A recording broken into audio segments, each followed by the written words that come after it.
Hello, everybody. Welcome to the Dangerous Gym Show. This is Del McFarland. You're listening to the Dangerous Gym Show. Yeah. Hey, this is Sunil Munger from the Menus. Happy to be here at this Aussie tribute. Aussie tribute. It's so funny. Hey, welcome to the Dangerous Gym Show. I need to clear my throat, man. Holy moly.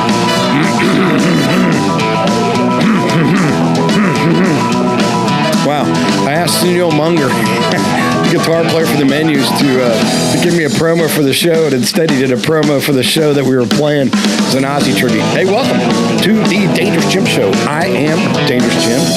People ask me, Zeke, they ask me, why do you call it the Dangerous Gym Show? Do you think, you think you're so cool, or why do you call it that? The reason that it's called the Dangerous Gym Show is because there's a couple other people named Jim Miller. Number one is that there's a UFC fighter.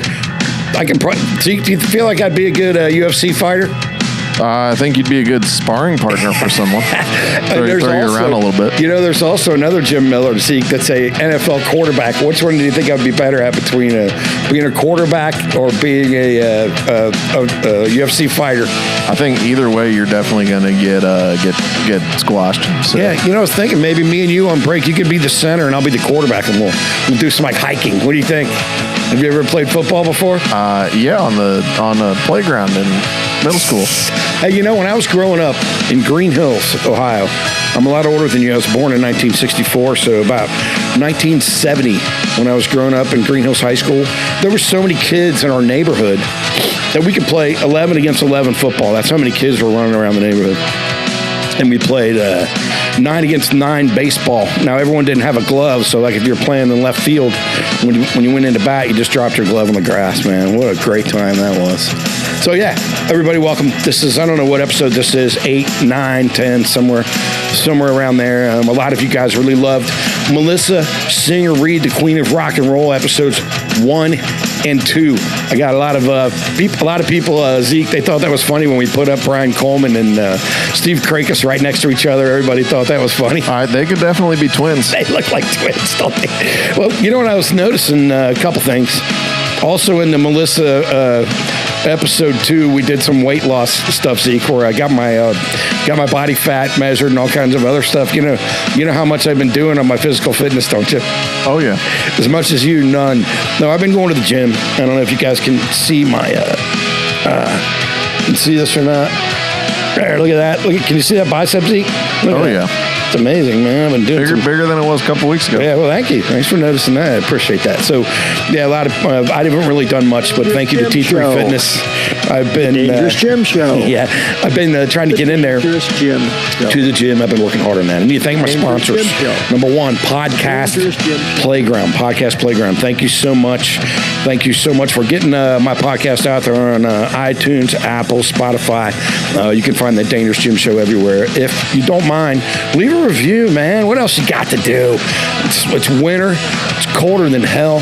You might as well leave a review for the Dangerous Gym Show. Type up something good, type up something bad, whatever. You do what you need to do. That would be fantastic. I need to thank Latiers of Coffee, one of our sponsors. We need to thank Early Bird Morning Cocktail. Early Bird Morning Cocktail. That's not an actual cocktail. It's a mixture of caffeine and nootropics and all kinds of other stuff. I drink that every single morning. I pour it in a little shaker. I drink it down. Need to thank the Music Shop in Harrison, Ohio. They're one of our sponsors. I'm here at U-Rock Studios here in Forest Park. We have a great rehearsal space. I'm in the podcasting space in the front, but we have a great rehearsal space in the back. Now, Zeke, I was thinking, I feel like I could be an actor. What do you think? Think I could be one? I think if you try and put your mind, you can do anything you want. I think I could be an actor, but what I really want to do is play. Let's roll the YouTube commercial, and this is just me playing me, but it's me I'm doing a commercial. Let's roll that, and just if you're a musician out there, remember.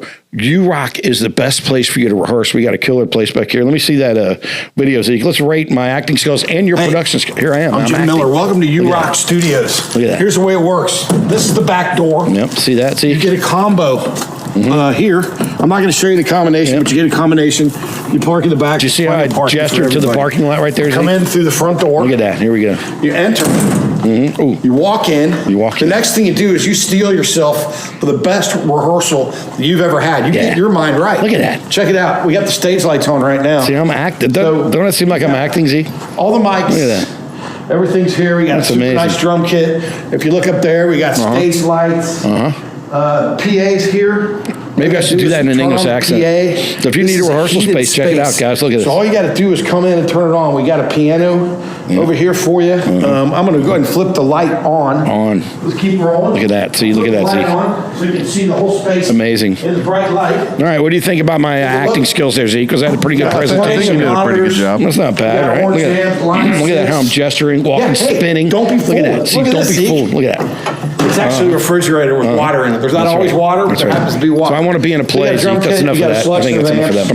But I think I could be in a play, nice independent room. I do. I feel like I could be in a play of some sort. If you're a like a play producer, or whatever you call it, maybe I could get some kind of part, Zeke, where I could kind of act like myself. I think I could do it.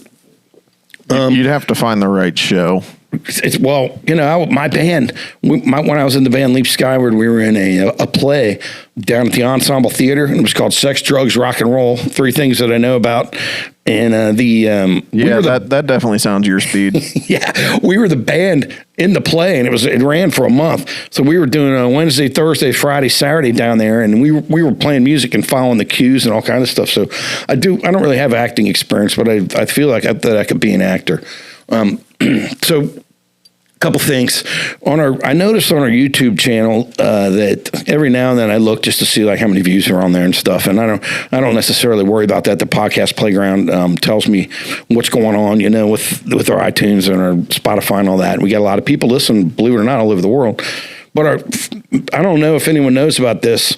Like our views on our YouTube have been stuck at the same place for like a month. I'm not sure if I'm violated something, or every time we use my own Dangerous Jim music, I get an email from YouTube saying that people are using my music. I don't think they understand that I'm Dangerous Jim and I'm using my own music. But anyway, somehow it's stalled there. So if anyone knows anything about that, send me an email to askdangerousjim@gmail.com. askdangerousjim@gmail.com. Let's go. I got some emails, Zeke, based on putting up the askdangerousjim@gmail.com.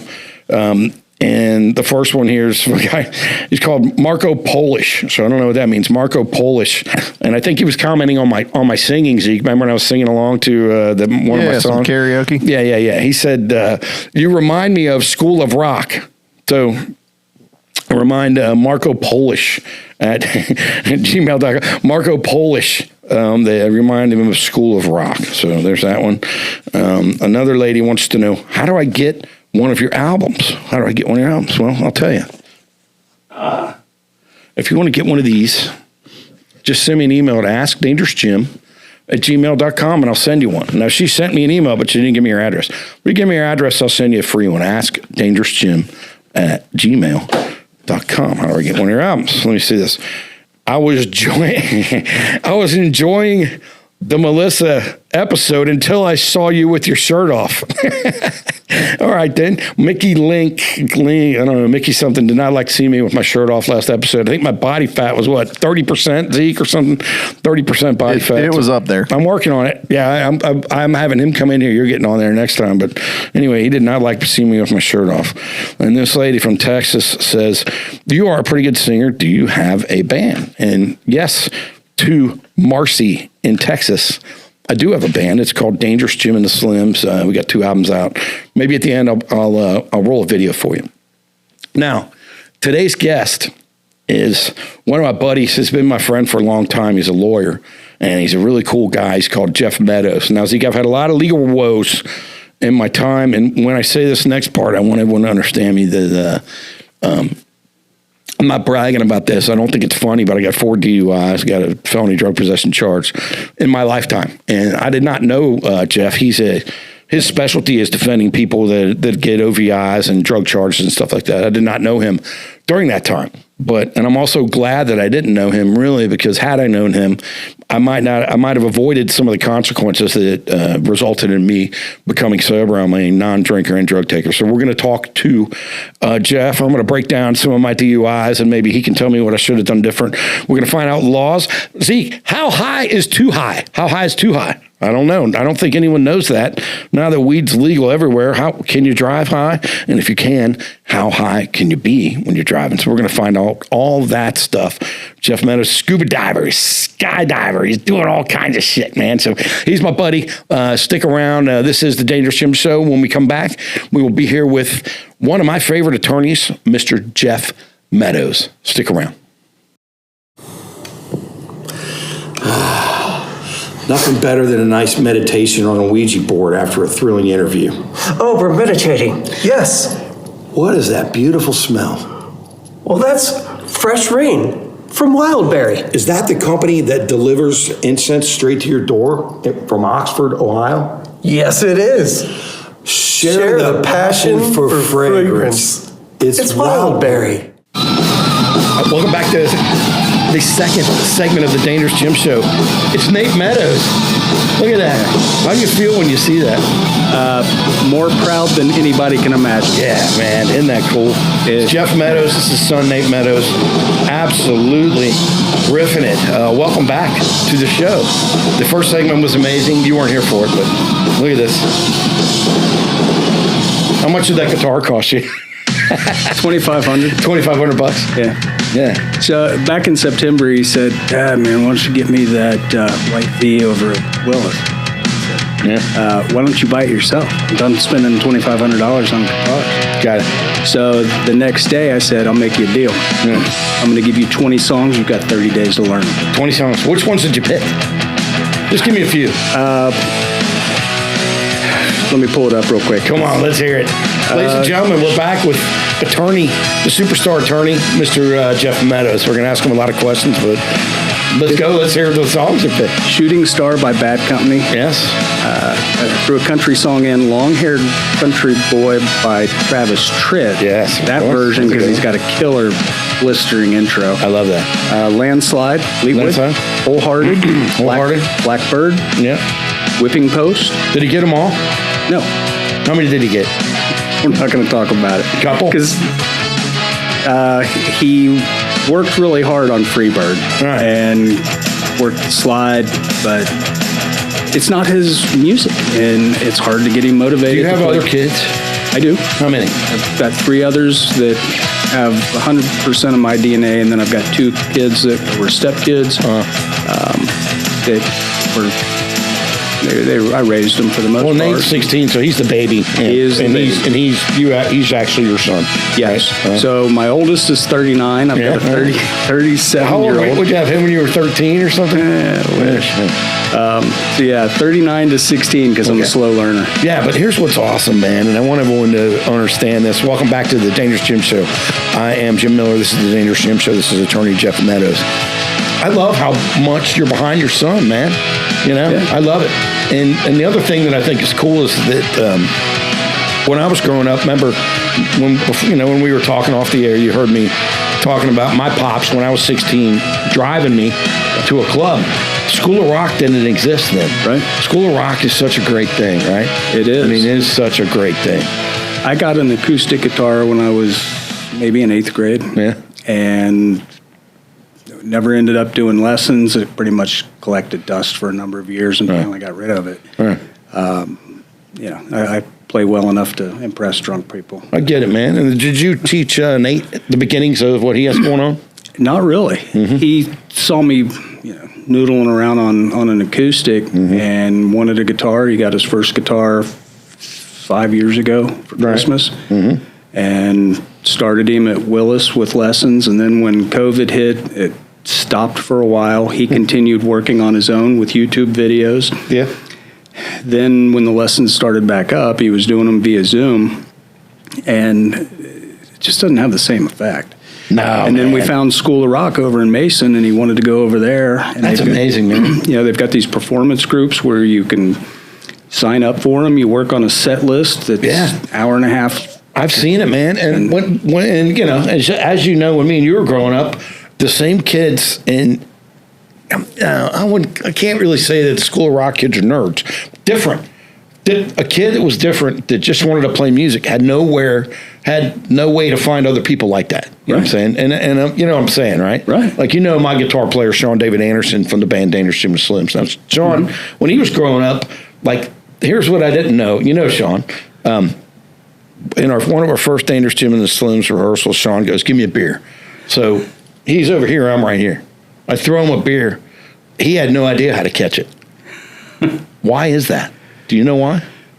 Because when me and you were young, you played sports, I'm assuming. I did. When we were young, he was in his room noodling around. He wasn't playing sports. Right. You can't catch, you can't throw, man. Yeah. I don't know where we're going with all. I don't know where I'm going with all that. But the School of Rock is such a great place. If you want to express yourself in any way, they find a way to do it as long as you pay them. Yeah. When I was in junior high school, there was one guy from my high school that played guitar. You know him, Ed Vest. Eddie Vest. Now we talked about and if Great guy. I have listeners all over the world. Believe it or not, Spotify, Apple, iTunes, YouTube, etc. So we're here in Cincinnati, Ohio. Now our friend Ed Vest. And we talked about this on the phone, but my buddy Ed Vest, he used to work. Zeke, do you remember Americana up there? I do not. Well, that is before my time. Yeah, it was an amusement park. And Eddie Vest, you know Ed Vest, though. I know you do, but he... I know Ed very well. Ed's the man. I know me and you have talked about it, but Ed used to wear... He was a mascot, Zeke, and he had a head. He had one of those big mascot heads on his head. And he was in a show at Americana when he was about Nate's age. Yeah. Pretty amazing. Yeah, All right, great Jeff guy, Meadows, great let's guy. talk about your life a little bit. Were you born and raised in Cincinnati, Ohio? I went to Lakota School District through second grade, then we moved over to Mason. And finished out at Mason when What'd your parents do? My dad worked for a chemical company until I got in high school. Then he went to GE and was a buyer for GE. Excuse me. My mom worked for a manufacturing company in the office. So just regular jobs, right? Yeah. I get it. You have brothers and sisters? I have a half sister that was born when I was 16. So you're an only child growing up? Yeah. Me too. I was spoiled Well, by my grandparents. I understand. I had 3 stepbrothers, but I was an only child too. You know, my dad. You'll see when this episode airs. My dad, 91, still supports me just like you support Nate. Right. Feels really good to have that. So where'd you go to high school at? Mason. Mason High School. Did you play sports or what were you doing there? I was a runner. Run? Like what? Like cross country? Track and cross country. Run? Can you run now? Nope. Huh? Nope. Who do you think could win if you and Zeke had a race right now? Zeke. Zeke would win. You young guy. I wouldn't put money on that. I got an issue with my left hip that I can get about. I don't know. I can take off, but then I stop pretty quick. Well, I don't. If you don't mind, I want to tell a story on you. And Jeff and I have been friends for a long time. If you're listening, and I saw Jeff a couple of weeks ago, and he told me in advance. You were just standing up and you fell down, right? And you weren't intoxicated. You hit something with your hip. My hip went out, and he was just standing up, Zeke, and he fell down to the ground, and you had a big thing on your head, right? I lost my footing because of my hip. Went to grab a chair and it toppled. And unfortunately, I broke my fall with my face. Yeah. All right. But my eyeglasses hit my head, and that's what. Oh, I see. Wish I would have seen a video of that. Is there any security footage of that anywhere? I don't think so. All right, so high school, you're doing good. You went to high school, graduated from high school, and then what'd you do? Went to Miami of Ohio. What'd you study at Miami? Not much. Partying. I did. I got kicked out of Miami twice. Were you so you in a fraternity or just partying around? In a fraternity. Which one were you? Pike Alpha. How'd you get kicked out of college? I mean, it happened. I got kicked out of college. I didn't get kicked out, but I'll tell you. I had a very robust social experience in Oxford. You were just partying, doing a lot of partying, right? Yeah, no studying. How old are you? If you don't mind me asking. I'm 61. Okay, so we're the same age. So you would have graduated from college by 86, 87, somewhere in there, right? Had you graduated on time. Right. Right. Well, I went to while you were partying in Miami, I was partying in Wilmington, Ohio. Okay. No, and this is something that Zeke probably doesn't know, but when I was at Wilmington, that's when the Bengals had training camp there. And I played on a soccer team at Wilmington. Believe it or not, I got a soccer scholarship to college. But when we would be there in the summer, we'd have like Boomer walking. Chris Collinsworth would be walking around and eating in the dorms. That's where the Bengals training camp was in Wilmington. Yeah, that's cool. Nice. So we came up around the same time. We did a lot of partying and stuff. So you got out of college. What'd you get your degree in when you finally finished? Well, the short version is after Miami kicked me out the second time because I had like a 1.4. How's that go? 1.6. Did they call you into the dean's office just like Animal House and you have pencils coming out of your nose or what? No, it came in the mail. You just open up the mail. And how'd you explain that to mom and dad being an only child that you There really wasn't much discussion about it. Really? But I could see the writing on the wall before the semester ended, so I applied to Florida Institute of Technology for a sport diving program that they had at the time. Yeah, we're gonna show some videos of that. Right. So did you graduate from Miami or not? No. Not that one. Not the one in Ohio. So then you went to Miami. You had what you do? You carried like two years of credits over to another college. Is that how you did it? Yeah. So what happened? My girlfriend at the time ended up pregnant, which is how I've got a 39-year-old. I gotcha. All right.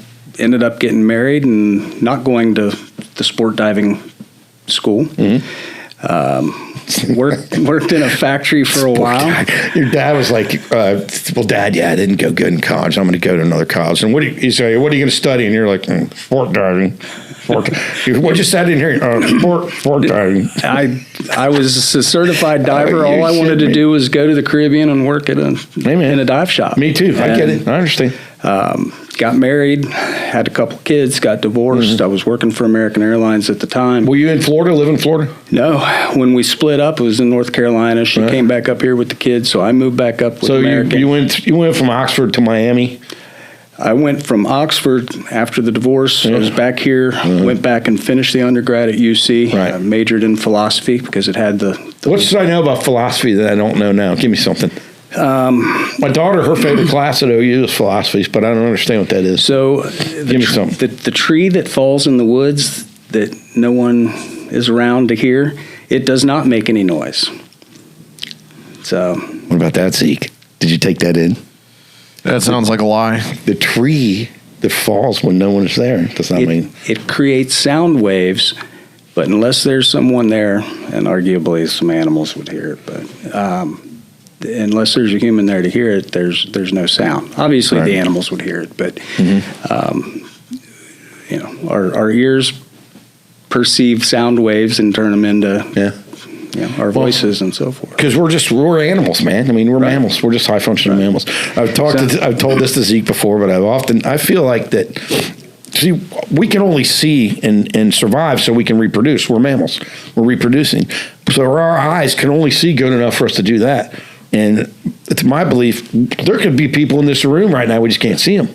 Right. Someone could be sitting right here. There could be somebody over there. The aliens that live in another dimension. It could be. I believe that. I had a guy on, didn't we, Zeke? Zeke didn't believe it. I had a UFO guy on. Yeah, Right, I thought he was off his meds too. So listen, I chose philosophy as a major because it had the least math requirement possible. All you got to do is think. Right. No, I don't know. Right, I think, therefore I am. Man, and I'm sure you had other habits that helped you think pretty good and pretty deep at that time when you were in college, but maybe not. So I was going to school at UC full time. Yeah. Was working at American Airlines full time. What were you doing there? Were you a stewardess? No, Steward. I worked. There was a big. You were serving drinks. Tell the real truth. That's back in the day when you could smoke on planes too. But, I worked in a big res center down in Cincinnati. What's that mean? Reservations. Oh, okay, gotcha. And I did baggage service. So I took phone calls from people whose bags were lost. Oh, everyone's mad at you. Right. Just like the service guy at the dealership, every person he calls yells at him. So I got through my undergrad, graduated with honors, actually different than In philosophy. In philosophy. And how old were you? 24, I guess. All right. Something So like that. here's what we got to do. So you graduated from there. You got a philosophy major. Now, most people, you're one of the most prominent attorneys, as far as I know, in Ohio, in your field. But how in the hell? So you haven't mentioned anything about law school.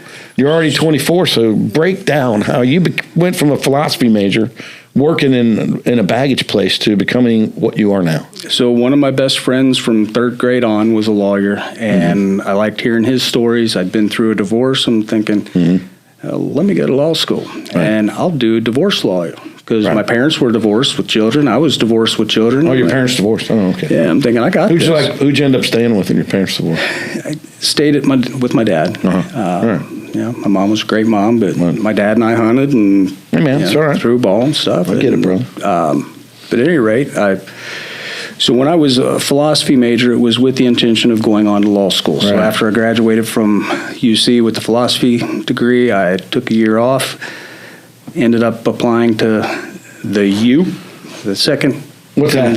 The University of Miami. Okay, and so you went to The law team that came in second place Monday night. Yeah. So you went to law school in Miami. I did. And how old were you when you started law school? How long does it take to go to law school? 3 years. Me and Zeke don't know anything. So, but you have to have a bachelor's degree, and then you do 3 more to be a lawyer. Yes. So I was Right. 29 when I moved to Miami. It was a year after Hurricane Andrew. Yeah. I've got family down there, which was part of the reason that I wanted to go to Miami. I love Miami and South Florida. Of course, man.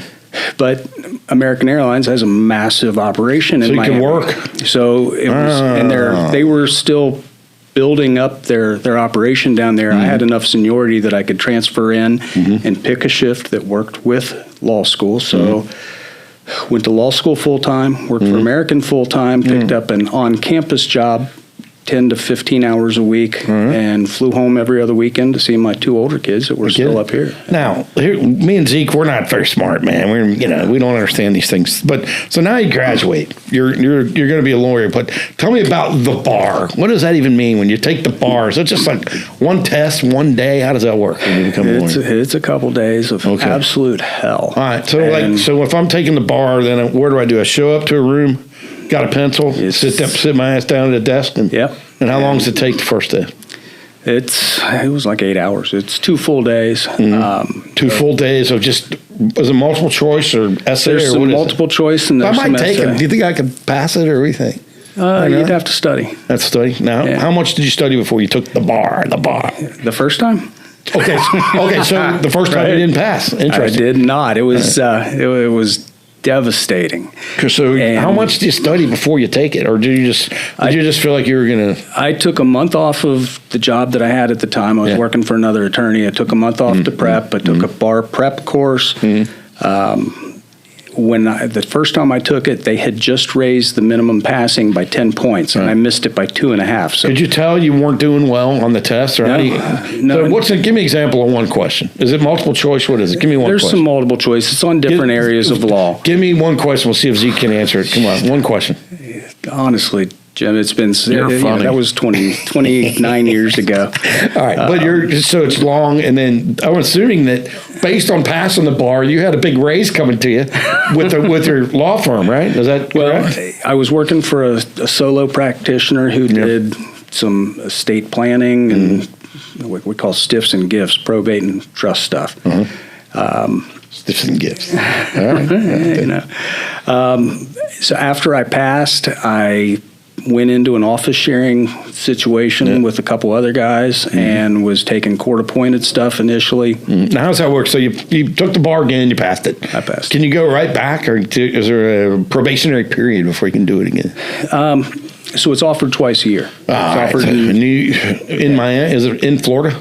Well, I took the Ohio bar, so it is offered in Florida. I had actually signed up to take the Florida bar. Right.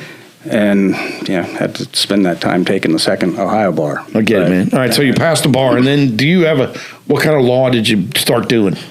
Well, initially some criminal defense through court-appointed stuff. So let's talk about that. So the first day, you're done, you passed the bar, you got your new suit, you're going into your little office suite, you're sharing with all kinds of other people, and you're going to be a public defender. Is that what it is? Essentially. All right. Yeah. So what was your first case? Can you remember to this day? I don't. I remember one of the first cases that I had was some 12-year-old boy who finds a .22 rifle in his house, and he shoots it, and it ends up going through some neighbor's window and grazes this elderly woman's head who had like white hair. So the pictures of her hair is just horrible. And fortunately, she was not hurt very badly. Well, I got a friend in Dayton, and he's still partying, but he was drunk in a condo, second floor condo in Dayton, and he went out on his deck or on his porch or whatever, second floor, going to shoot a tree,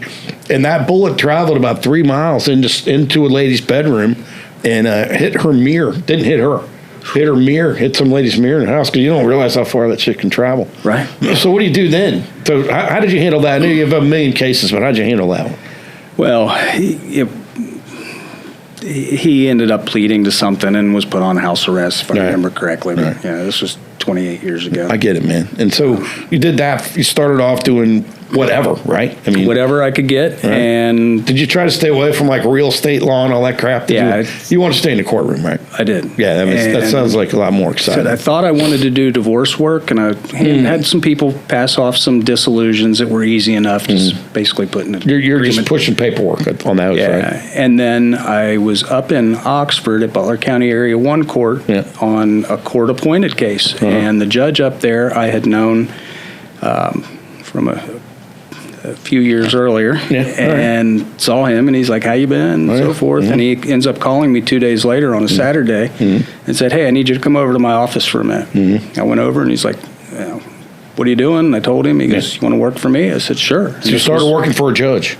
Yeah, so the Butler County area courts are part-time courts. Right. So all three of those judges are allowed to maintain a practice. Ah, I see. And so you were taking this case and making sure he's making sure he's getting his cut, and you're doing most of the work.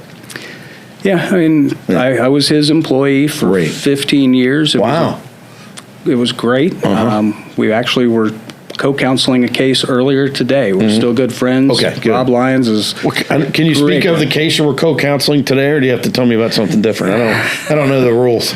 It was an assault. Yeah, all right. And we'll leave it at that. Okay. My client got probation. It was charged initially as a very serious felonious assault, and pled as a misdemeanor 1 assault. Okay. Straight probation. So you worked for him for 15 years. And what I'm curious about is, so you did all kinds of lawyer stuff, right? I mean, you were lawyering. Anything you could do, you were doing. You were learning. You were making it happen. So when I went in with Rob, it was to do the criminal stuff that he couldn't because of the if it was in Area 2 or Area 3 court in Butler County, he can't practice. Is this criminal defense? Criminal defense. You've always been a defense attorney. Yes. Right.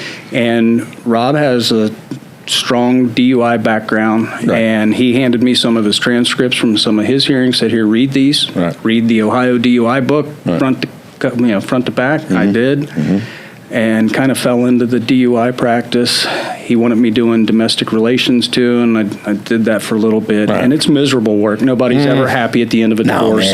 No. You can never draw enough blood from the other party. I understand. To make your client happy. So how long have you been doing the DUI work then?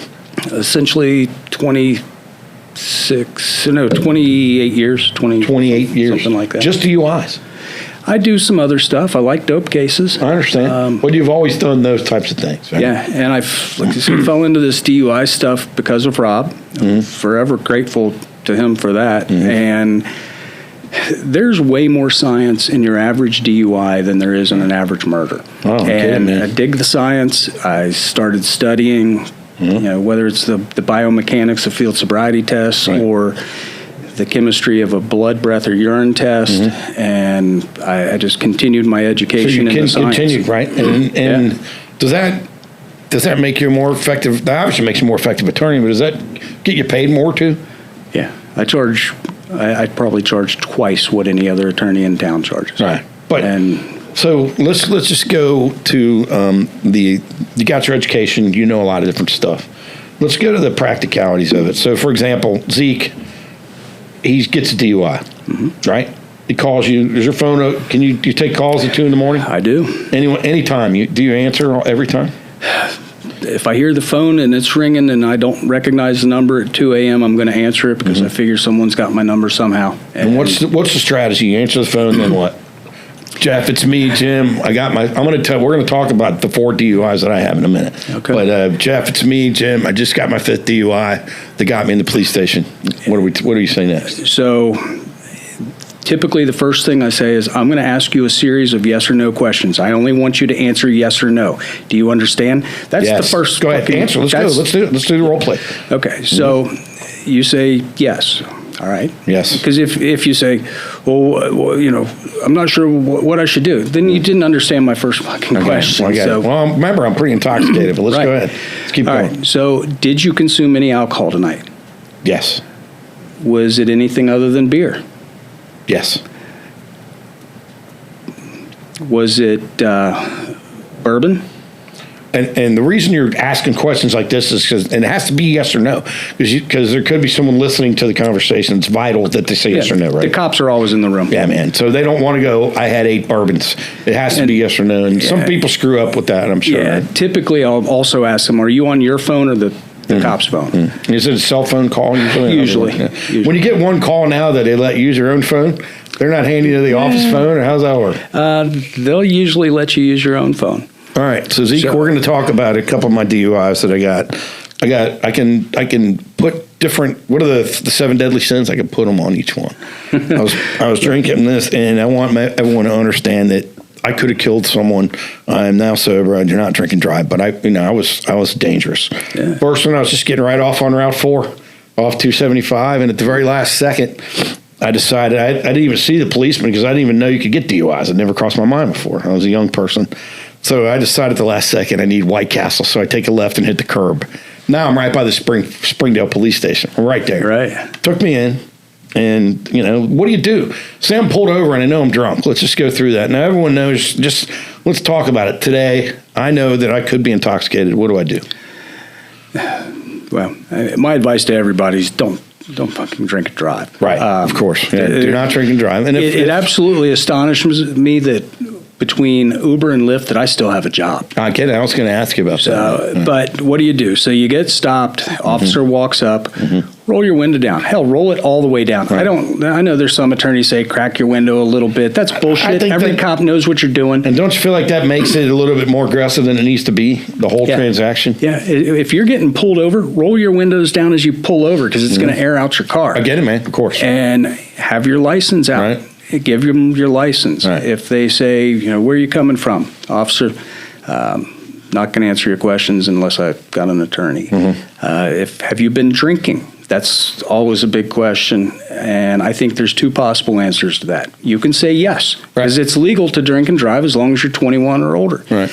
And that's also why there's a parking lot at every bar and restaurant that serves alcohol. You got to drive there, right? Right. Okay. Or judicial fundraisers, prosecutors' fundraisers, you drive to them. Got it. Quite frankly, if there wasn't alcohol there, most people wouldn't go anyway. Oh, I get it, man. Lubricates the wallet. So if someone asks me if I've been drinking, you say yes, then what? Or say, go back to the other option. I'm not going to answer any questions without an attorney. What about get out of the car? Get out. They got 50,000 volts on their hip. Get out. Coerce you to get out. Now, I've deserved the ones I got. You know what I'm saying? I deserved them, but I've been out there doing all these tests, all this bullshit, walking the lines. I've done it all, man. And in the old days, and maybe you can remember this, but I can remember, God, it had to be 3 or 4 other times before I actually got DUIs that I was on the side of the road doing a few things and they let me go. I know they can't do that now, but I mean. Allegedly, people get let go after they've done fields. I don't usually get to meet those people. Right. My advice is don't ever do the field sobriety test. Let's talk about why. Why not? Like, what are some examples? Okay, this one, right? You're doing this. There's a finger to nose. Finger to nose. And I had the one with the alphabet. That one always screwed me up, man. So technically, there's 3 standardized field sobriety tests. The horizontal gaze nystagmus, which is what people refer to as the pen test. What they're looking for is a medical condition called nystagmus. It's an involuntary twitching of your eyes. They'll bounce side to side. We all have nystagmus. It's usually not noticeable. But certain things we put in our body can make it more pronounced. One of those things is alcohol. This is another one. Excessive amounts of caffeine, excessive amounts of nicotine. Have you ever taken a DUI test when you're intoxicated just to see how it works? Like to be there, I've done it at the police academy because I've been a drinker for their training. Yeah, that's what I'm saying. So you can see, man, I can tell you, especially when you already got a couple of DUIs.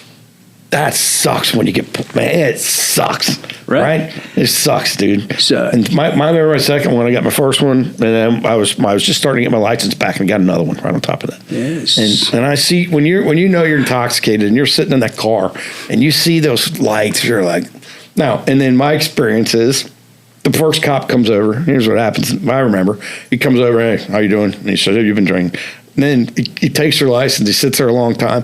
When that second police car pulls up, you know you got trouble. Right. You know what I'm saying? Right. That second cop car comes, you know you're probably not getting back in your car. Right. So the other two standardized tests are the walk and turn, and one leg stand. Right. Now, here's the thing about these.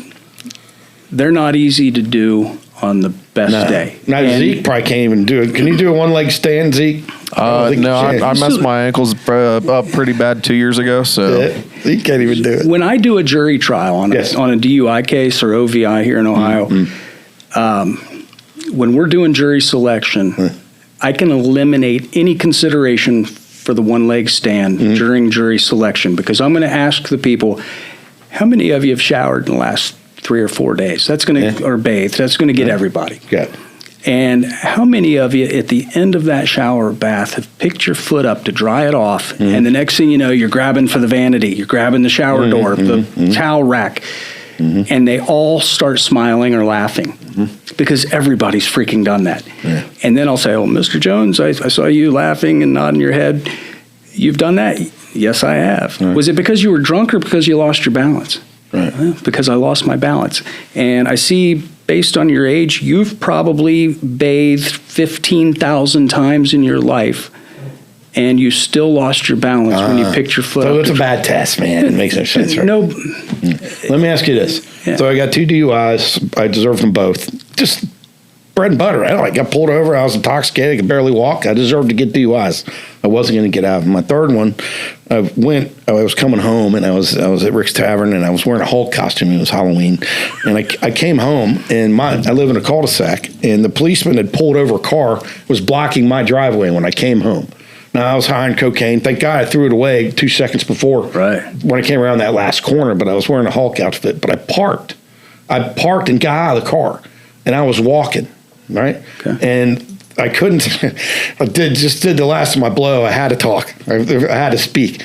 And all I had to do was shut the hell up and walk in my house, probably, but the policeman, Zeke, had a girl dressed like Wendy from Wendy's, was in the back seat of the car, and she was crying, and the window was cracked down. So I felt compelled to speak to her. Why I did that, I'll never know. Right? You had the right to remain silent, but not the ability, brother. Holy shit. All I had to do was just go across my yard and go in my house. All I had to do was shut up. But what happened, lady cop, I started talking to her. She got me in handcuffs right away, right? Handcuffed me immediately and put me in the car with Wendy, because she said, you're obviously intoxicated. And then she had her camera. In the end, in court, her camera saw me driving up. I got a DUI, but I wasn't in the car. Okay. You know what I'm saying? And Judge Campbell, you know Judge Campbell, I'm sure. Very well. I love Judge Campbell. But I ended up in front of Judge Campbell and got, and I think that was a DUI where I ended up with, I had a house arrest and an alcohol monitor. I had double ankles. Yeah, crazy. Yeah. How could I have gotten out of that? It's hard to answer that without seeing video or reading the reports. But let's go back to the fields, because that other test, the walk and turn, 9 steps down, 9 turn, 9 steps back. The cops have 8 standardized clues that they're supposed to be looking for. And if they see 2 of the clues or more, it tells them, according to the original studies, that there's a certain percentage you're going to test over 0.10. They changed the percentages later without redoing the studies. That's another discussion. But of those 8 things that they're looking for, there's 93 ways to do those 8 things wrong. So if you do 2 out of 93 wrong, you fail. And technically, it's not pass or fail. But so you don't have to take a test at all, right? No. Like if I'm pulled over tonight and I've had 15 beers and they get me out, I don't have to do that, right? Right. Why do people do it? Because the cop's good at getting people to do it, and they don't know that they shouldn't do it. Right? They don't know that they don't know that they don't have to do them. I felt like I was drunk enough. I felt like I was going to do it really good, and I was going to get out of it until that second policeman pulled up. And I was like, "We ain't going nowhere." I felt like I was killing it. Right. People think they're going to pass. I was going to talk my way right out of it. And I'll usually ask clients, "How do you think you did on the walk and turn?" Right. And I think I did horrible. And then sometimes I get the video, and they did watch pretty well, video, right? of course. I want to ask you one more thing, and this is my 4th DUI, and then we'll go on to some other things. But I want just so this time. I was sober that night, right? I was playing a gig down here in Fairfield, and my wife goes, one of my headlights is out. She goes, "Do you want me to drive?" Because I didn't, I was like, "No, I'm sober. I'm fine. What are you talking about?" So I was sweating. You've seen me perform. I just got off the stage. Had my buddy Greg Anderson from Prisoner was in the back seat of the car. We're going down to Charlie's Throttle Stop. We're going from the Cobblestone down to Charlie's. Going down to Charlie's, and I have a headlight out, but I was stone sober. Now, I'm sweating. So he gets me out of the car, and my problem was about 3 days prior to that, I'd done some meth. But not that day. Right. But prior. So now I'm in the back seat of the car, and he goes, well, I know something's wrong with you. You're sweating. And it didn't help that my buddy Greg Anderson was sitting in the child seat. He was intoxicated. He was actually in the child seat. His head's bumping the top of the car. But anyway, so now I'm calculating. I'm thinking, man, what should I do here? And I didn't want to have a mandatory suspension. I should have called Meadows, what I should have done. But I didn't want to have a mandatory suspension of my license, so I took a piss test. Okay. It took a long time. And eventually, about 6 months later, a state trooper came and wanted to arrest me at my house because of that. Right. You pissed hot for meth. Yeah, and it was tough. My problem was that I couldn't say, I had several problems because I was telling everybody I was sober. But that was one problem. But I couldn't say, Judge Campbell, I wasn't high on meth then. I was high earlier. And I didn't know how to explain my way out of that. So I had Michael P. O'Connell was my guy. And yeah, you know Michael, don't you? I do. Yeah. So there's a chemistry defense on some of the meth stuff that I absolutely love. Not going to go into it. There's not a whole lot of attorneys out there that are aware of it, and I'd like to keep that one close to my I totally understand. One last thing on this walk and turn. Walk and turn, Zeke. Let's get Zeke to do the walk and Zeke. Get out here. Out of 93 things you can do wrong, 93. If you do two, we're going to use the word fail. Yeah. So do the math on that. 93 minus 2, 91. 91 divided by 93 is a 98% of the test correct, and you failed. Now, where in God's name do you get anything other than an A on a test with a 98% right? What about the alphabet? Zeke, can you say the alphabet backwards? Go ahead. We'll wait. Hold on, let me pull it up. See, that's my point. No one can do that shit either, right? So right, Jeff?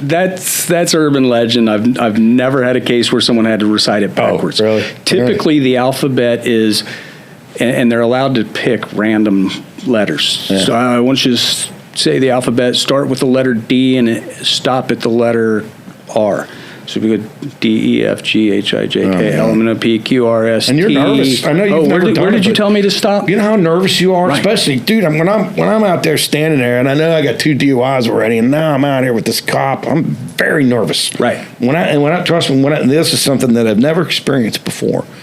After I got that 4th DUI, I went to rehab, thank God. And but when I was standing in front of Judge Campbell, and I knew it was my 4th DUI, my whole body was shaking. Like I had no. I was like, I've never been that nervous in my life for any reason. Because you could have thrown me in prison. It's my 4th DUI. So you're standing on the roadside wondering if you're going to sleep in your bed or the sheriff's bed. Oh my God, it's terrible. And this is not peak performance time. And just use an analogy of any sports team.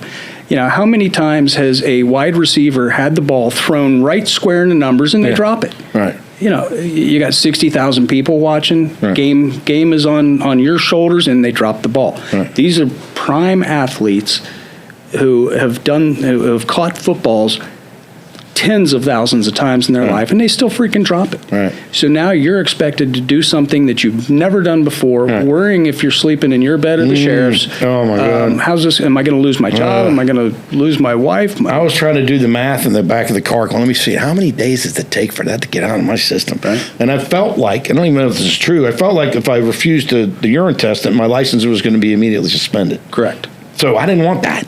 And so I decided to roll the dice. I should, but this is, we're going to switch to something different for a second. Yeah. What about, you're getting people, your job is to get people off, right? Your job is to get not guilty verdicts. You probably know where I'm going with this. What about someone that's guilty as hell and is out there drinking and driving and drinking recklessly, drugging recklessly, and you get them out on a technicality? So where are we at with that as far as your, and if you know that this is a dangerous person or they have a drinking or a drug problem, that's a tough one. It's got to be a tough one for you as a. Let me give you how do you handle it?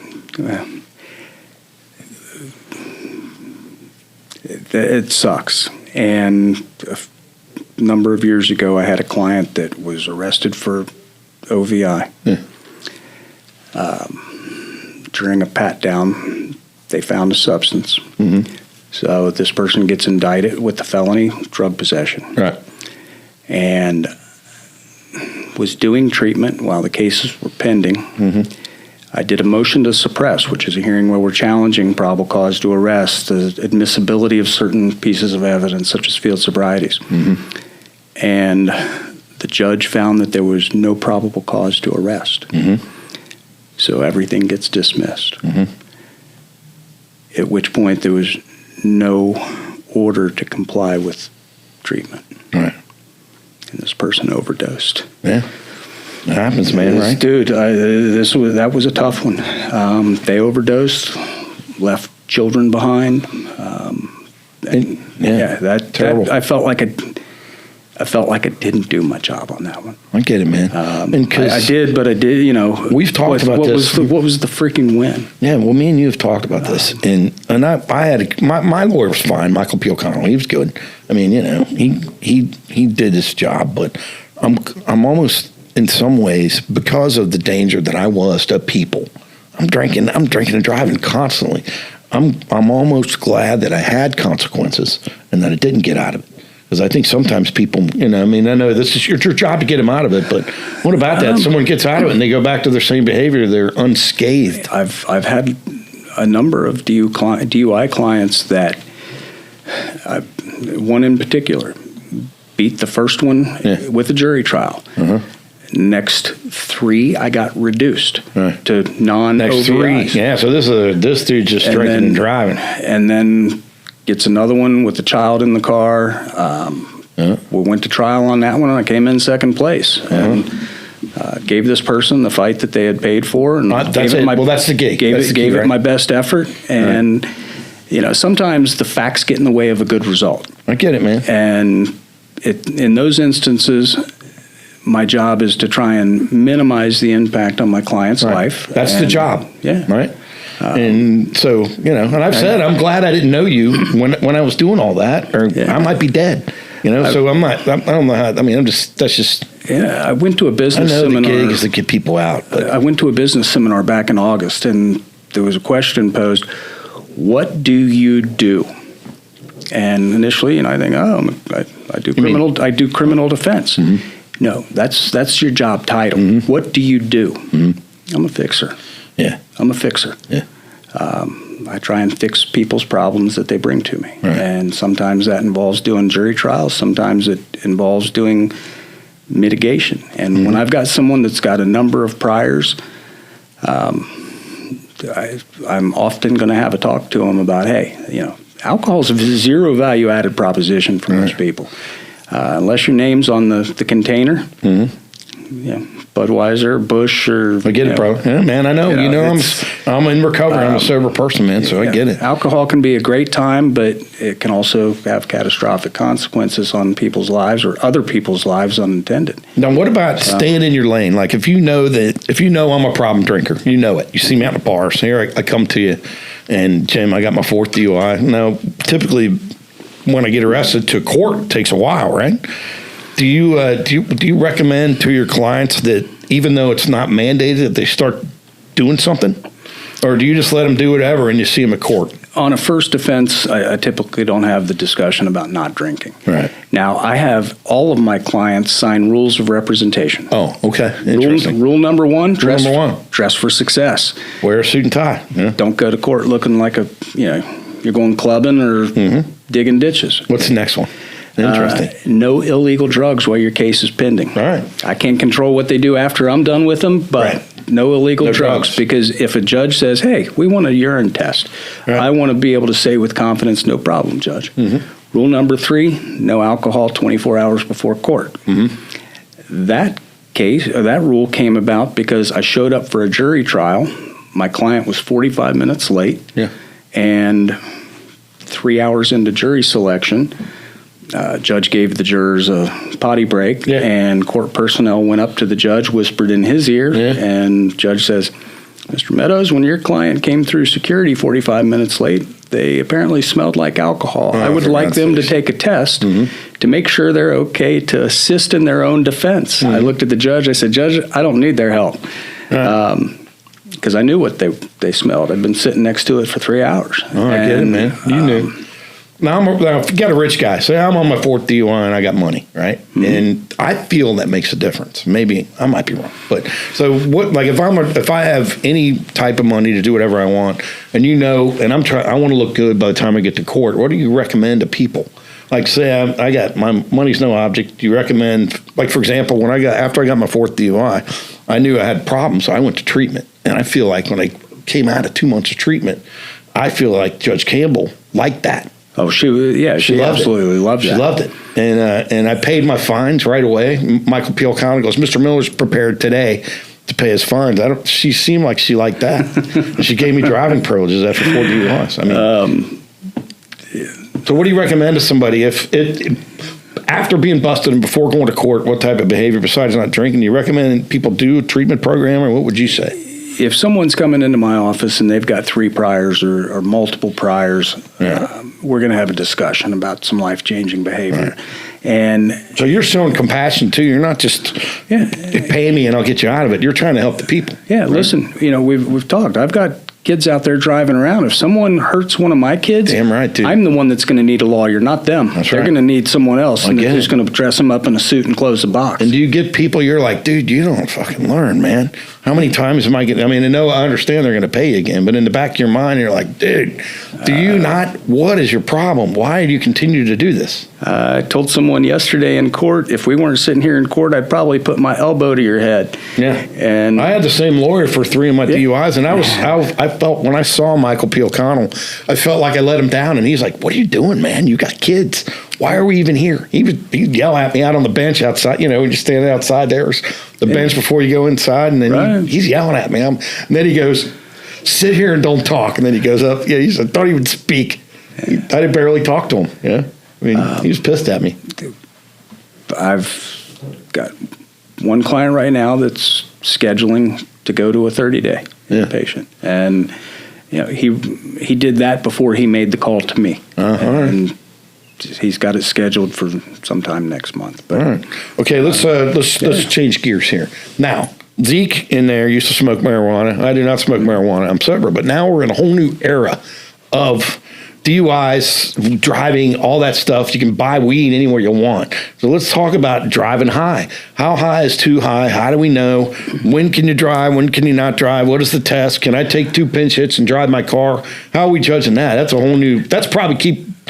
That's something only you know about, or very few people know about in your practice, right? Right. Yeah. So Ohio, probably 15 years ago, enacted sections of our DUI law that say if you've got a certain amount of a drug in your system, blood or urine, then it's DUI or OVI. That's what I have. So as it relates to marijuana, they've separated it out between THC and marijuana metabolite. Right. Now, which one's the one to get you high out of those two? THC. Hear that, Zeke? So THC, marijuana metabolite, if you smoke last week, you're likely going to have metabolite in your system. Right. I mean, there's some people. But you can distinguish on the test between the THC level and that's vital. Yes. That's how you defend it, right? Typically with a urine test, what they test for is carboxy THC. Okay, carboxy is a second metabolite. So your THC breaks down into something called hydroxy THC, which is allegedly very slightly psychoactive. Right.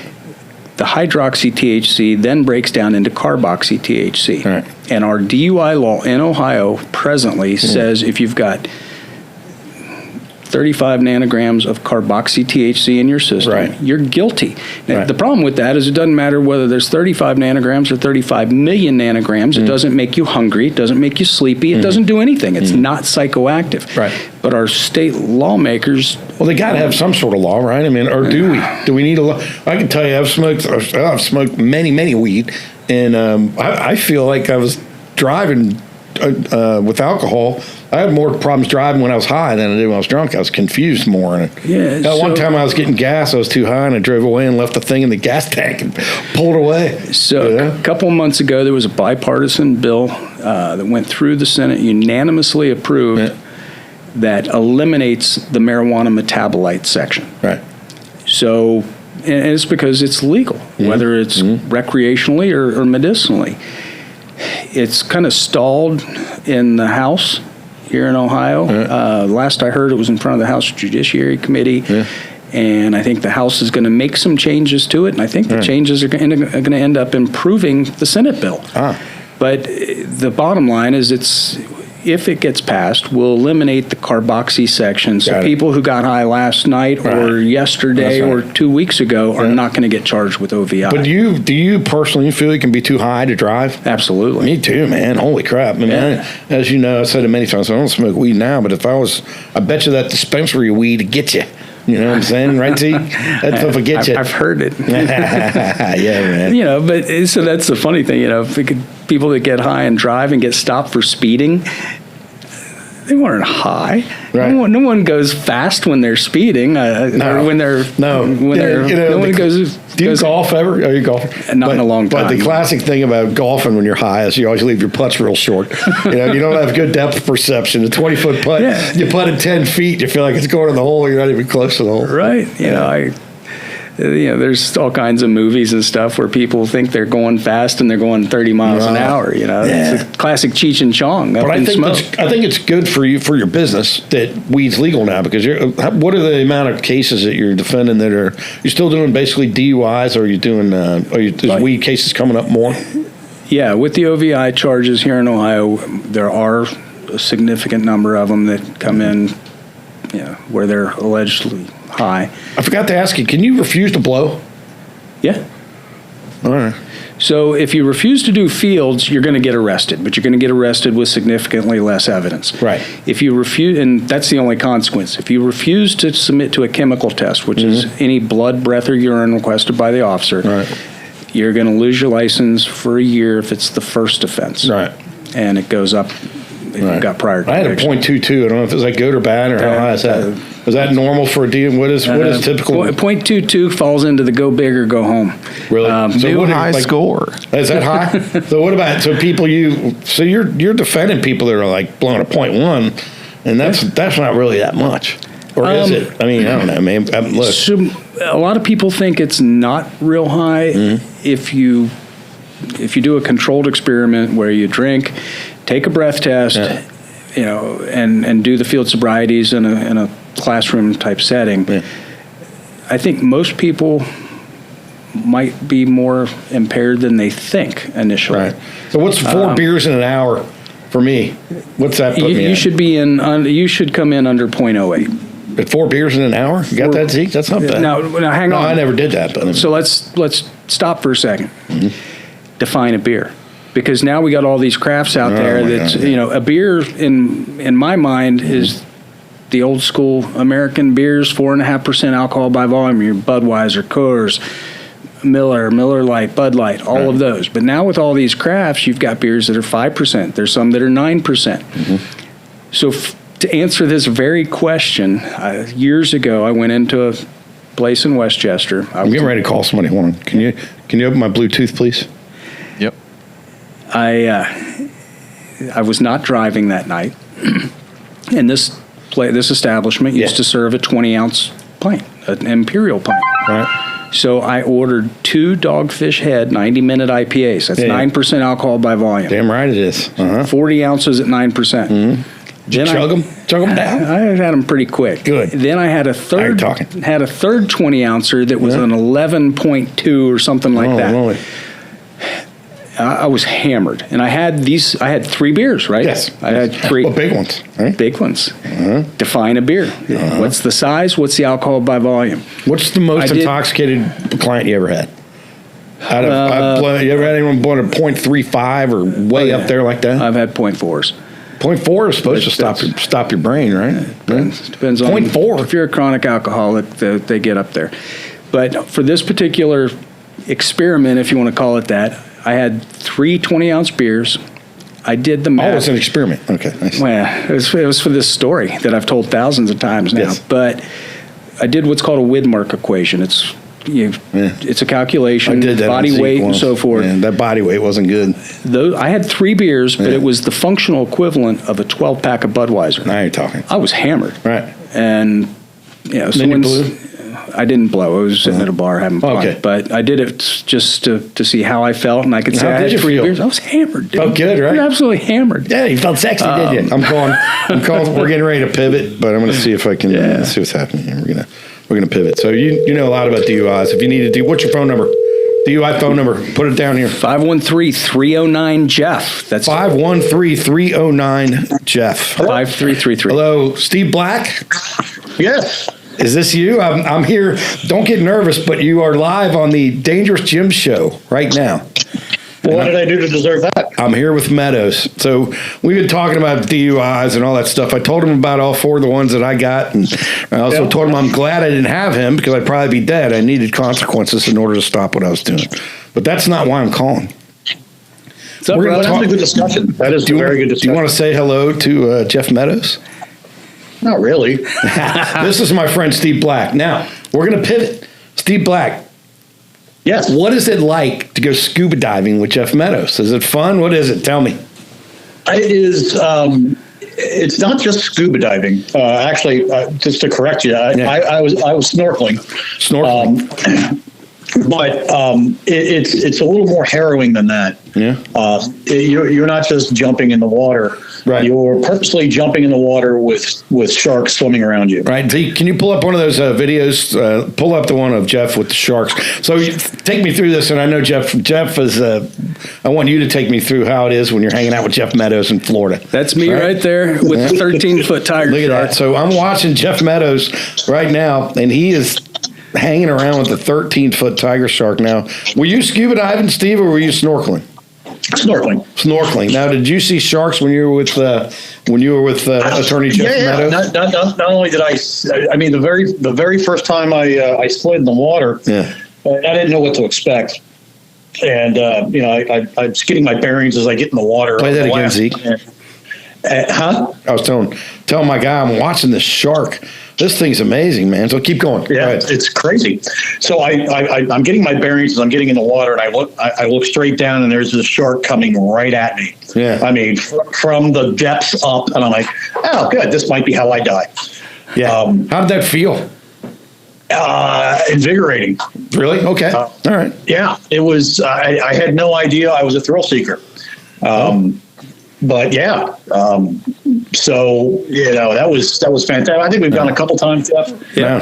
Do you guys rent a boat? What do you do? You rent a boat? Is that how it works? I've got a friend that runs an operation down in down near West Palm Beach. All right. Now, I don't think we were talking about DUI stuff, but I don't think people understand the adventurous person that Jeff Meadows is. Steve Black, tell me about the time you, in one day, listen to this, Zeke, in one day, you went scuba diving and skydiving. Are you even allowed to do that? Is that a thing? Are you allowed to do that when you've been out in the water? You don't have to wait like 30 minutes. You can go straight from one to another. So you and Jeff Meadows in Florida, right? Was in Florida? Obviously, it's Florida. Right? Yeah. You went scuba diving in the morning and you went skydiving in the afternoon, right? Well, that's correct. Yeah. Go ahead, Jeff. Weigh in. This is Steve Black on the phone, everybody. Sound man, singer, all that stuff. Steve Black, living in Dayton right now. Go ahead. Hi, everybody. Tell me. I was thinking we did those on separate days. There's another experience that I've had where I did 3 types of diving in one day. Yeah, the triple ending. No, we did. I thought we did scuba and sky in the same day. Doesn't matter. We may have. It's been a few years. But you went skydiving with Jeff Meadows too, right? Yeah. You went skydiving, scuba diving, and we talked about the triple ending. I'm not sure if we're going to mention it. I did not participate in the third leg of that. Nor will he ever with me. No, I understand. So 3 separate dives in a day. Now, what about if I did? It would not be broadcast for the millions and millions of your little fans anyway. Were you guys wearing wetsuits together? When you and Jeff pimping around? I've learned something. Jeff looks a lot better in a wetsuit than my fat ass does. Really? Well, let me tell you something else. I'm a weird skinny fat. It's so weird. Listen to this, and this is getting a little bit into weird stuff, but I don't mind telling you. Me and Jeff Meadows used to go to the same gym. All right, so we had lockers, didn't we? Lockers in the front. I've seen Jeff Meadows with no clothes on. I could almost Do you remember? imagine- Did you I'm ever gonna see me? interrupt the story, Jim. Did you ever see me naked or no? If I did, I repressed it. I can just imagine you joined the gym just to walk around the locker room naked. Well, me and Jeff had lockers in the very front, and but let's just say now we're getting way off color, but we were in an old man rich guy gym, right, Jeff? Right. Yeah, so walking around that locker room, I was feeling pretty good. But now I'm in a gym in Forest Park, so my status as a coxman is significantly lower than it used to be in the old man As gym. a what? All right, so tell me about skydiving. Jeff, why don't you tell me about skydiving? How many times have you been skydiving? I've only done it 3 times. Oh, my God. I think. Now, And did you go see Black skydiving? Yeah. So we did that down in Florida. The first time I did it was 20-some years ago with my son that's now 39. Right. And we went over to Greensburg, Indiana, did what's called an accelerated free fall, where you do like 3 hours of training and you don't go out with anyone attached to you. Did you have someone attached to you, Steve Black, when you were Yes, I did. skydiving? Yes. I like the feeling of the belly on my back. Hey, man. Oh, good Lord. No, when you guys did you have someone attached to you then too, Jeff? When I did it with Steve, yes. Good Lord. Now, we did the tandem so thing. help me to honor. So you had another person behind you to make sure. Yeah. What would possibly possess you? Help me understand. So you can understand out there in podcast land. Jeff Meadows is diving with sharks. Show that one more time, Zeke. Show that shark. That's you down there with a shark. I mean, why do you like sharks? Do you like the adventure? What in the hell are you doing? I like the adventure. The sharks are just absolutely magnificent creatures. Right. Once you start to understand their behavior, it's not scary. Right. You have to be, especially with this, that's a tiger shark. Tiger shark. You have to pay attention. And if you why? Because they can get a little sporty. So if you're paying attention, how could that possibly help you? Well, It'd be like with paying attention to somebody pointing a shotgun at you, right? With tiger sharks in particular, Yes. eye contact's important. Eye contact's important. Because they're kind of predatory, and if you know that there's 3 tiger sharks in your area, oh my God, and you only see 2, you better look around over. You got to keep your head on the swivel. They got that little thing. Steve Black, do you have anything else you want to say to Jeff Meadows? And I want to tell you, as one friend to another, I will say that Yes. the couple times that we went, Yes. I ended up being more petrified of the damn jellyfish that we ran into the last time. Really? We ran into this giant school of jellyfish, and that was more frightening than navigating the jellyfish than navigating the sharks. Now, what do you mean by navigating? Were you going through like a bunch of them, or what do you call a school of jellyfish? I don't even know, man. There's got to be a name for that. You played the game Operation, right? You mean the one where you're trying to remove funny bone? You mean like that? Yeah. That game. It's basically the same skill set, but you're in water trying to avoid being zapped by these electrical things that will. So is it like a whole school of them? Tell me, Jeff Meadows, Attorney Jeff Meadows. Tell me about these jellyfish. Occasionally, you'll find just jellyfish everywhere. Right. And some of them sting, some of them don't.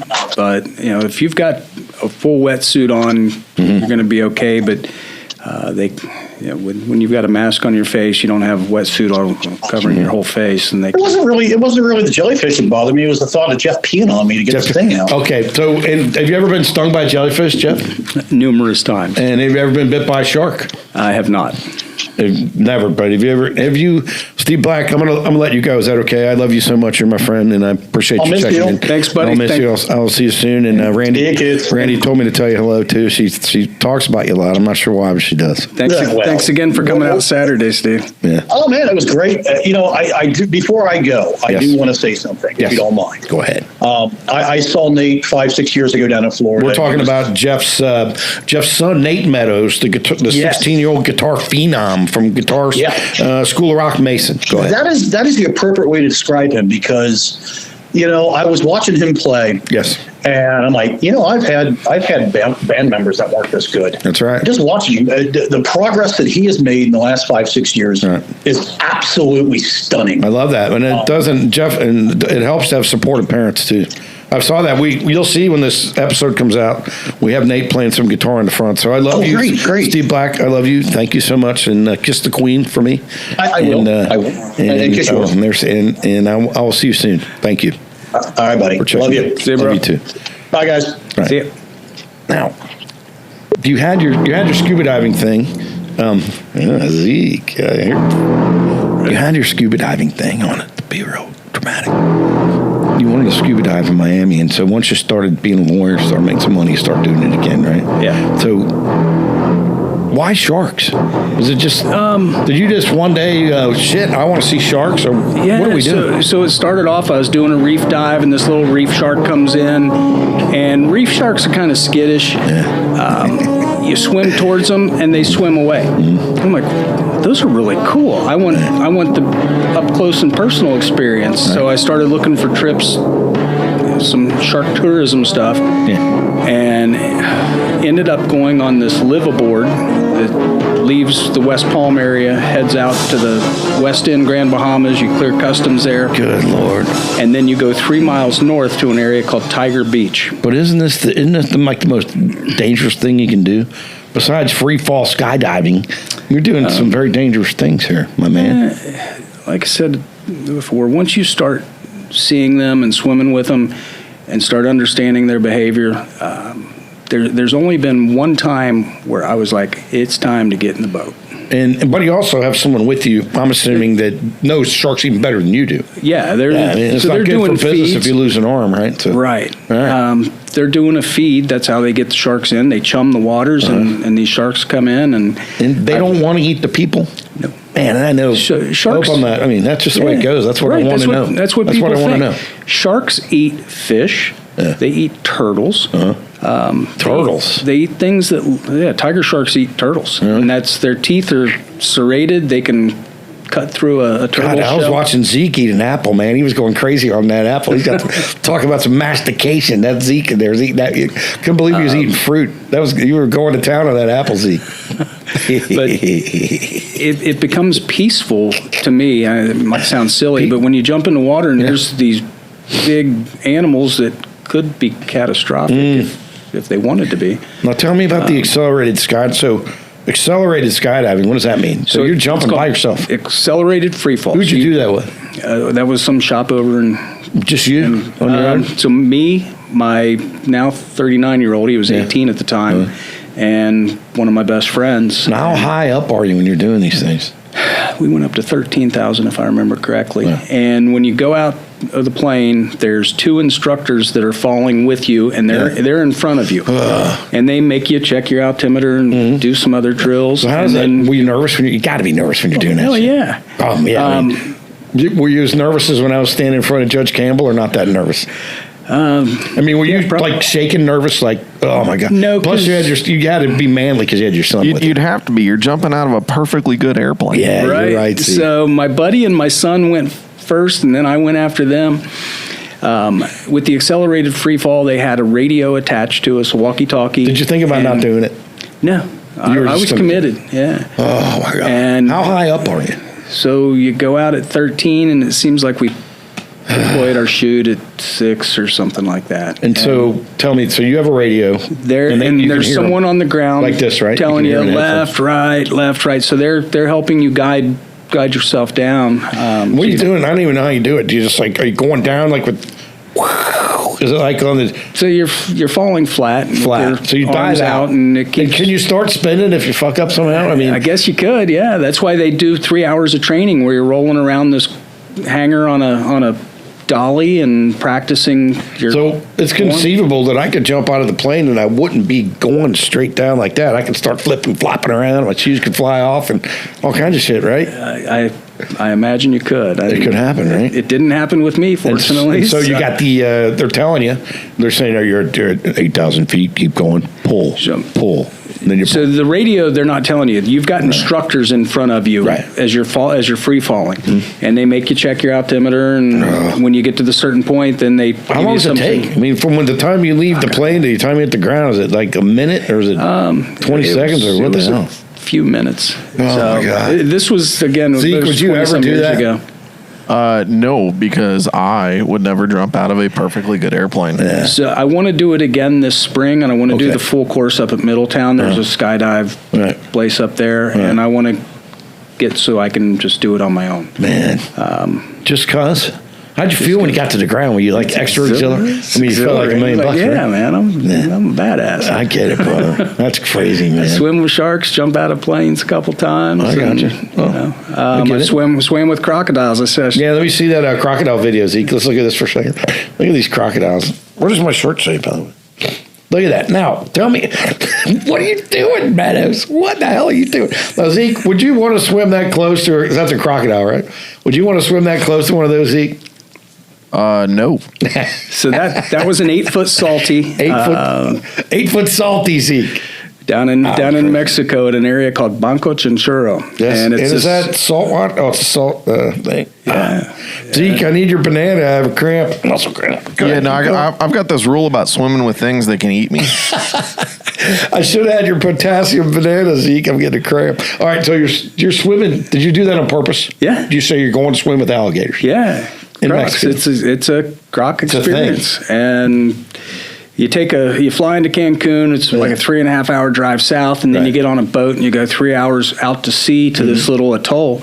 And there's all these little fishing huts over the water. Right. And we stayed in one of these fishing huts, sleeping in a hammock with a mosquito net. And then you get up in the morning and you go scuba diving. That's the real goal. But it's not just, you're scuba diving no matter what. And part of it's seeing the crocs, right? No, the whole thing was about seeing crocs. So in the morning, you go out and you scuba dive to spearfish bait for the crocs. Wow. So we went out spearfishing. Play that again, Z. Wow. Look at that thing. Are you kidding me? Did you videotape that yourself? I did. What are you doing, Meadows? Yeah, at some point it's... I don't think I could do that because I got a muscle cramp just sitting here. I'm just watching this shit. So we're in shallow water. They get the crocs to come out. Are you just like looking down? Oh, it's not. No, I'm in the water with this croc. All right. It's 1.5 feet from me right there. All right. And then aren't you? And aren't you worried? I mean, don't you worry he's going to grab you? No. What would you rather? Maybe it's just stupidity. Would you rather be bitten by a shark or an alligator? Probably the croc. Well, I feel like the croc would drown you, take you under and drown you. I think you just bleed to death if a shark bit your arm off, right? That'd be less painful. I'd probably choose neither, but so in this area, how many papers do you have to sign before they let you do that? There's a pretty serious disclaimer going on there. The area where the croc is right there is like 2 to 3 feet deep, and then there's a little ledge that drops off to where it's 5 feet deep. So we get in the 5 foot section. We're on mask, fins, and snorkel. Wow. And got our cameras. It's all about photography and the experience. Oh my God, look at that. This I actually shot with a GoPro. Wow. And that is amazing, man. So you shot that with a GoPro? You had it on your head, on your helmet? I actually had it on a stick. So they tell you if the croc gets too close for comfort, just bump its nose with your camera and it'll back up. Oh my God. It did. What are you doing? So, all right, Meadows, you're 61. You're a successful attorney. Are you working every day? Yeah. Now? I mean, you're defending people every day. I'm at the office 6 days a week. Right. And because how many cases you got coming up? I'm in court every day. Typically multiple counties a day. All right. And so what happened? There's a couple more things before we let Zeke go home. He's only had an apple. He's getting hungry. But say I get a DUI, Butler County. What's your next thing? What do you call the prosecutor? How does it work? So now I'm out of jail. I've been in Richard Jones's jail a few times. Sucks in there. Sucks in there, dude. You didn't get one of their jail burgers or whatever. I did. I was there for 30 days, man. Holy crap. Yeah, I thought with the population he's got up there now, he'd be serving tacos and burritos. Well, I told you, Judge Campbell was nice enough after 4 DUIs to give me driving privileges, but she was also nice enough to let me stay 30 days in Butler County first before I started driving my car around. Yeah, that wasn't very fun. So typically, I get the call the day after, and get them into the office. I like to meet my clients. If I'm going to ask someone for a bunch of money, I want to shake their hand and look them in the face. You bill them or you take only cash? Depends. I'll typically do a payment plan with most clients, but I usually want half up front, balance in 60, maybe 90. I told you, Michael P. O'Connell, when he was defending me, he wanted all his cash. I was meeting him at a gas station. He'd be like, all right, maybe at the gas station, BP on Montgomery Road. That BP on Montgomery Road? I'd meet him up there, give him the money. He'd go, all right, I'll see you. We take cash, checks, credit cards. Got to set up the payment plan, right? I mean, because most people aren't really preparing for a legal defense. Right. And you're working cases the whole time. Yeah.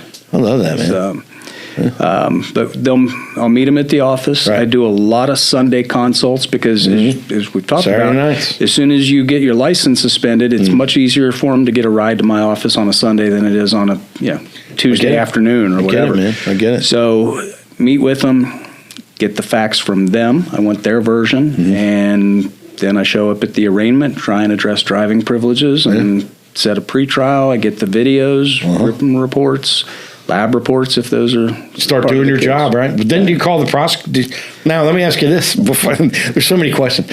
Do people like the what do you call them, prosecutors? Do they not like you? Do they think you're a dick because you're so smart with all your science? Or what is the relationship with you and your competitors? I like to think that I get along pretty well with most prosecutors and cops, for that matter. Right. I get it, man. You got to be nice. I mean, you're not trying. All you're trying to do is your job. Everyone's doing their job, right? Yeah. Have you ever got any flack from somebody that says, like a cop, that, especially a third shift cop, who's got to go in first shift and go to court? You ever get any flack from those guys? Like, no, because they're getting overtime.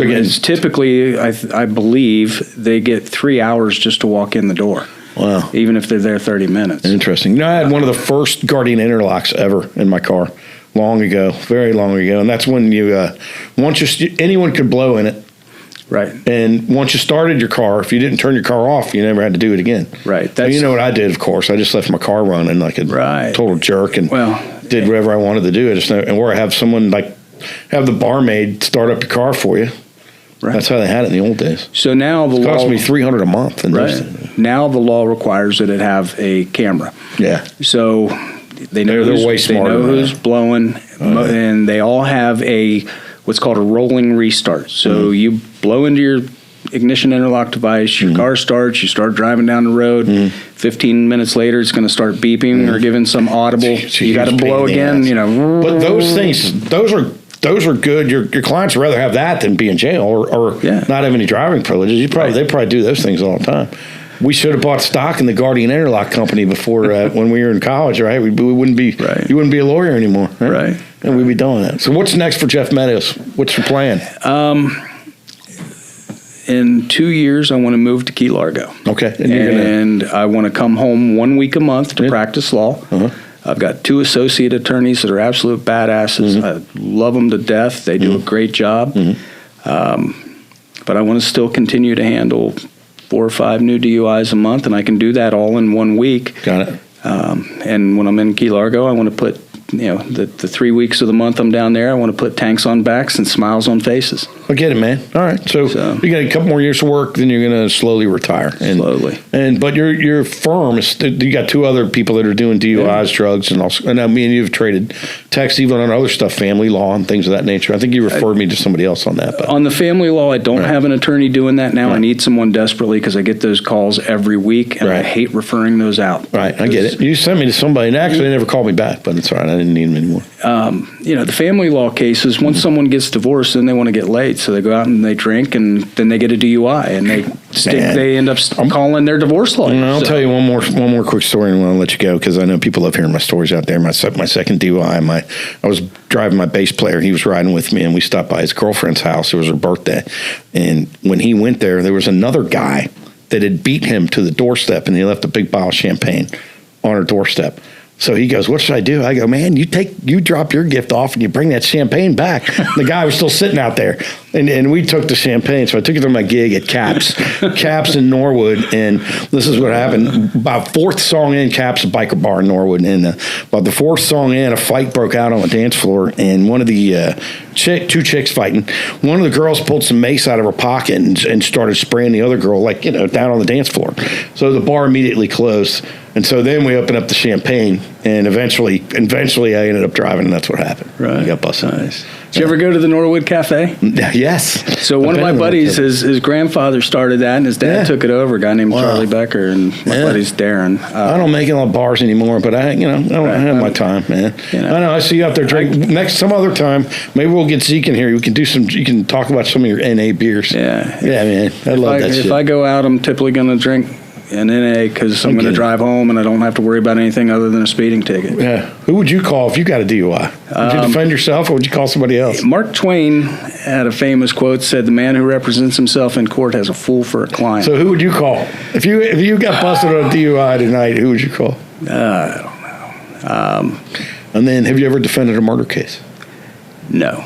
I've had lots of vehicular homicides. Oh, my God. I've got a vehicular manslaughter, which is less serious, but still involves So people death. that killed somebody drinking and driving? Yeah. Those are not fun cases. No. I've got some ag vehicular assaults pending. You're busy with all this. Yeah.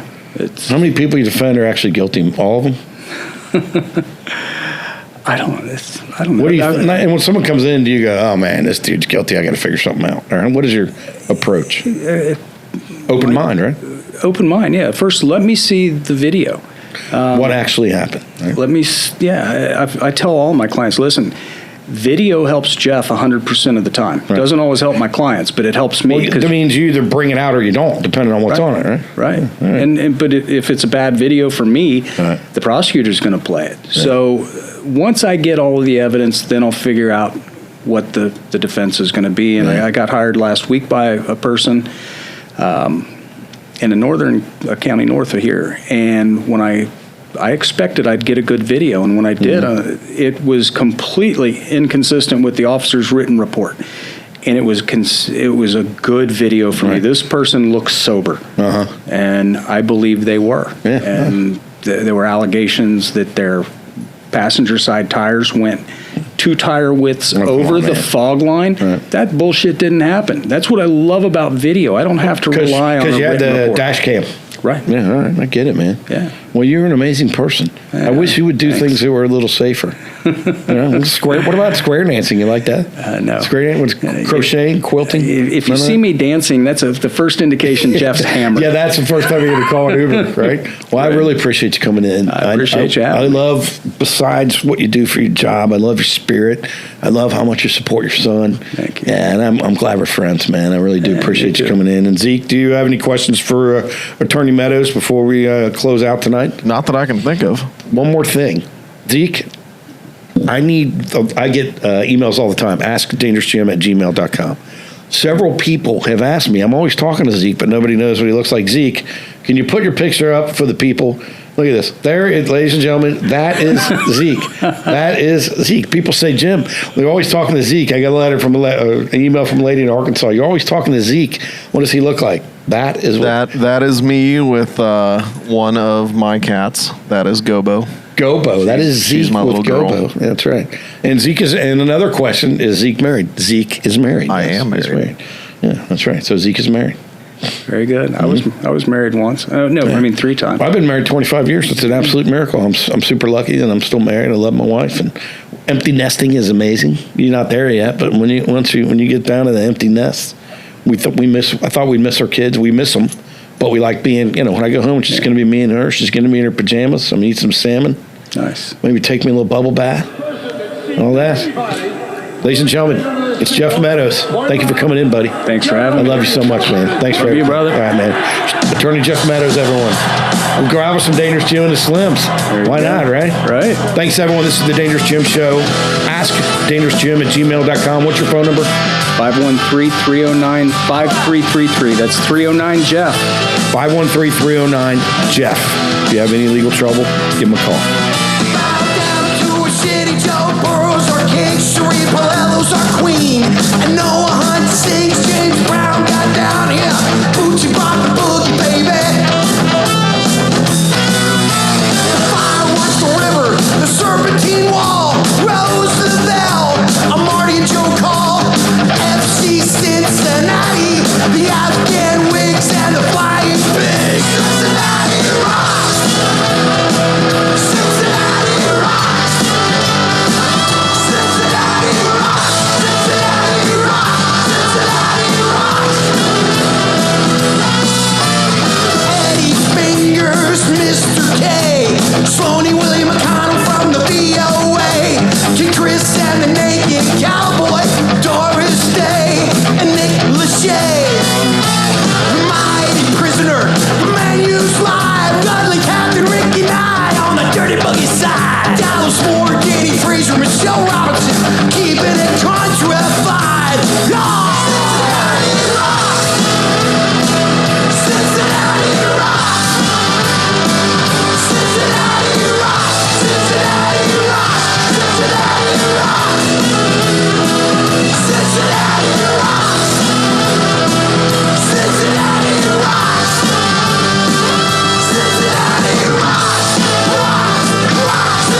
Darcy Malone's, Sean and Jimmy McGarry, the Hubbard Yard Dash, the Cool, Pat Barry, Mark Gears, Scott McCrovey, Chuck Mapugo, Chuck Reed.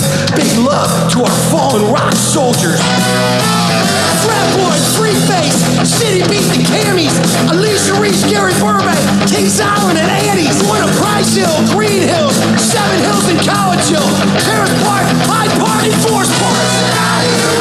Montgomery Inn, Cincinnati Rock, Wild Man Walker, Cincinnati Rock, Walter Miller, Stevie Cincinnati Rock, Katie Lauer, Cincinnati Rock, Aaron Tomer, Cincinnati Rock, The Bell and the Bear, Cincinnati Rock, 13 Son of Tanya, Cincinnati Rock, Cincinnati Rocks, rocks, rocks, rocks.